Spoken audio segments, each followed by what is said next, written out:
திராவிட model அரசின் தலைமகனாம் தாயுமானவரான மாண்புமிகு தமிழ்நாடு முதலமைச்சர் அவர்கள் பிஞ்சு குழந்தைகளில் சிலரிடம் உரையாடிய வேளையில் அவர்கள் காலை உணவின்றி பள்ளிக்கு வருவதை அறிந்து மனம் கசிந்துருகினார்.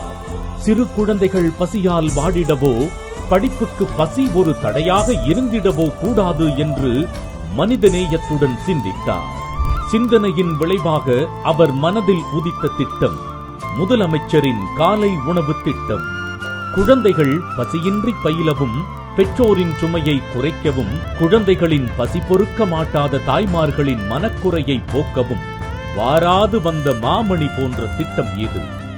மாண்புமிகு தமிழ்நாடு முதலமைச்சர் அவர்கள் 2022 மே 7 அன்று சட்டமன்ற பேரவையில் இத்திட்டம் குறித்து அறிவித்தார். அரசு பள்ளி மாணவர்களுக்கு இனிமேல் காலை நேரத்தில் சிற்றுண்டி வழங்கப்படும். தொடர்ந்து அரசாணையும் வெளியிடப்பட்டது. அரசு பள்ளிகளில் 1 முதல் 5ஆம் வகுப்பு வரை பயிலும் குழந்தைகளுக்கு சத்தான சிற்றுண்டி வழங்க வழிவகை செய்தது இத்திட்டம். பேரறிஞர் பெருந்தகை அண்ணா அவர்களின் 115வது பிறந்த நாளான 2022 செப்டம்பர் 15 அன்று மதுரை சிம்மக்கல் மாநகராட்சி தொடக்கப் பள்ளியில் மாண்புமிகு தமிழ்நாடு முதலமைச்சர் திரு மு.க. ஸ்டாலின் அவர்களால் இத்திட்டம் தொடங்கி வைக்கப்பட்டது. இந்தியாவிலேயே முதன்முறையாக மாநிலத்தின் அனைத்து அரசு தொடக்க பள்ளிகளுக்கும், பின்னர் ஊரக பகுதிகளில் உள்ள அரசு உதவி பெறும் பள்ளிகளில் பயிலும் குழந்தைகளுக்கும் கிடைக்கும் வகையில் இத்திட்டம் விரிவடைந்தது.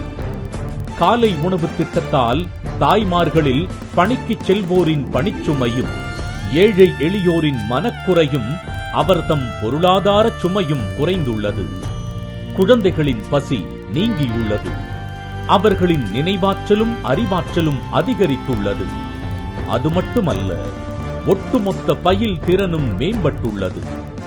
குழந்தைகளின் வருகை பதிவு 93% அதிகரித்துள்ளதும், உணவுண்ணும் குழந்தைகளில் 85% கல்வி மேம்பட்டுள்ளது என்கிறது திட்டக்குழுவின் ஆய்வு. இங்கிலாந்து, கனடா ஆகிய உலக நாடுகளில் தாக்கத்தை ஏற்படுத்தியுள்ளது இத்திட்டம் என்பது இதன் முக்கியத்துவத்தை உணர்த்துகிறது.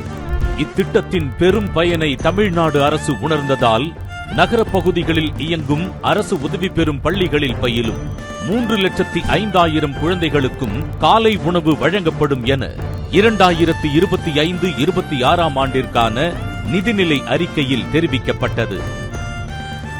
அதற்கிணங்க இத்திட்டம் விரிவாக்கப்பட்டு இன்று மாண்புமிகு தமிழ்நாடு முதலமைச்சர் அவர்களால் மயிலாப்பூரில் உள்ள புனித சூசையப்பர் தொடக்கப் பள்ளியில் தொடங்கி வைக்கப்படுகிறது. இனி தமிழ்நாட்டின் அரசு உதவி பெறும் தொடக்கப் பள்ளிகளில் பயிலும் குழந்தைகள் அனைவரும் பசி நீங்கி பயில காலை உணவு கிடைப்பதுடன் அவர்தம் பயில் திறனும் மேம்படும்.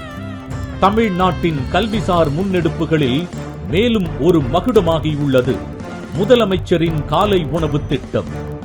மண்டினி ஞாலத்து வாழ்வோர்க்கெல்லாம் உண்டி கொடுத்தோர் உயிர் கொடுத்தோரே. கொடுப்பது உணவல்ல, உயிர்.